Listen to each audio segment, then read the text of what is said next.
Can I get your outline, Cole?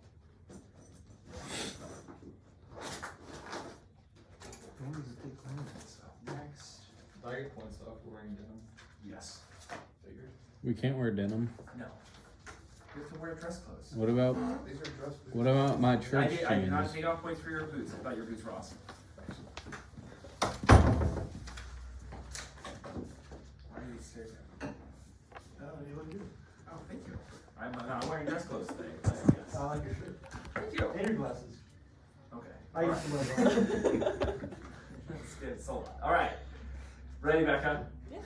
Ready, Drew? Are you still recording? Well, I stopped in between, but I'm back up. Okay. Saying you good? Yep. All right. Whenever you're ready. I want you to think about what you had for lunch today.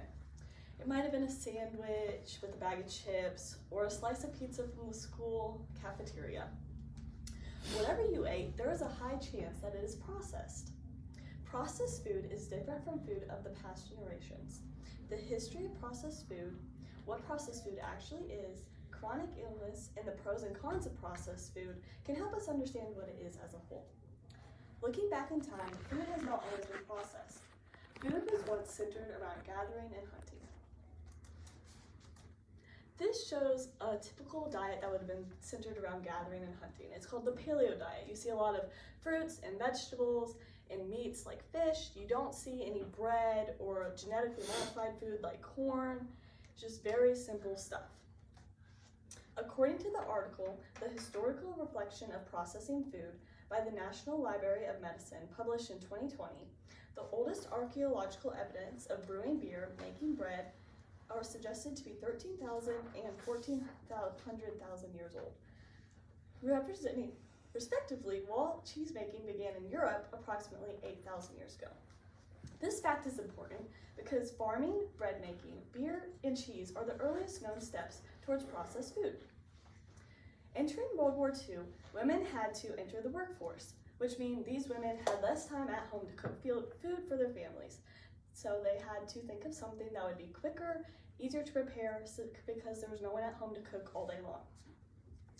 Also, farmers had to produce more food because all the men went off to war, and this is also when the baby boom happened, so everyone had a lot of kids, so there was more mouths to feed.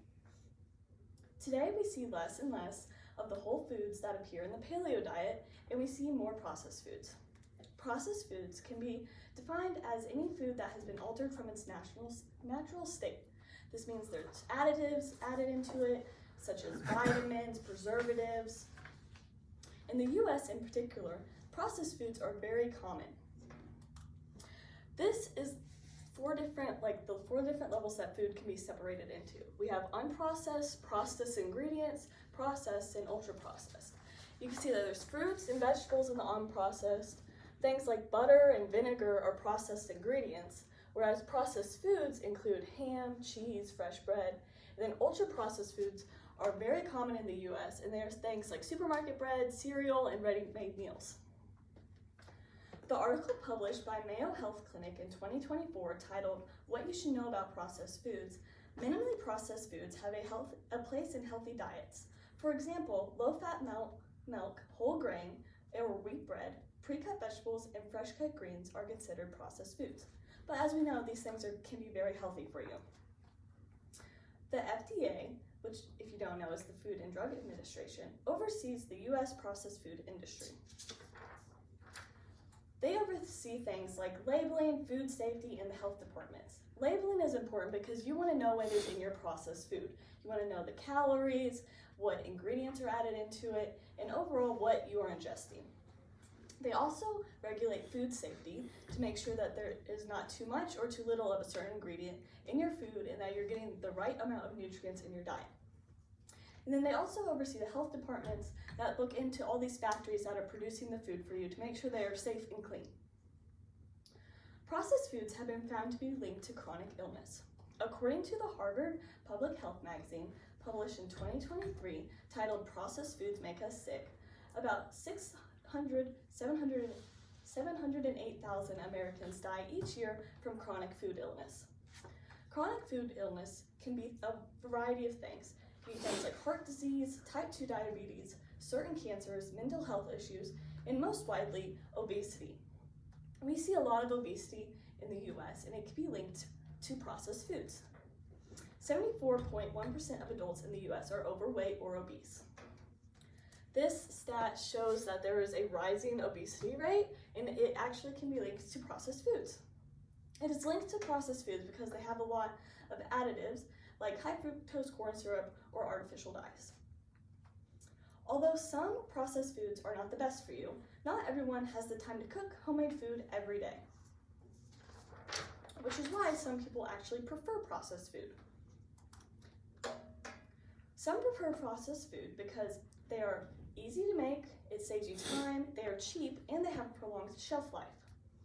Things like ready-made meals can be very convenient for busy people who have kids and sports, and then they're also cheaper if they are on a budget. And you also want to think about that it's important because they stay fresh longer if we're in like a tight economy. And processed food, if processed at the peak time, so like a can of vegetables, you can actually lock in nutritional quality. However, some believe processed food is one of the main reasons for obesity or other chronic illnesses. And a lot of people believe that we should focus more on healthy natural foods compared to processed foods because they have been linked to so many negative things.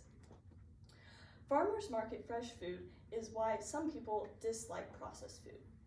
According to an article published by farmersmarketcollection.org in 2022, unlike supermarkets with their bulging aisles of soda, candy, and potato chips, farmers market put fresh fruits and vegetables front and center.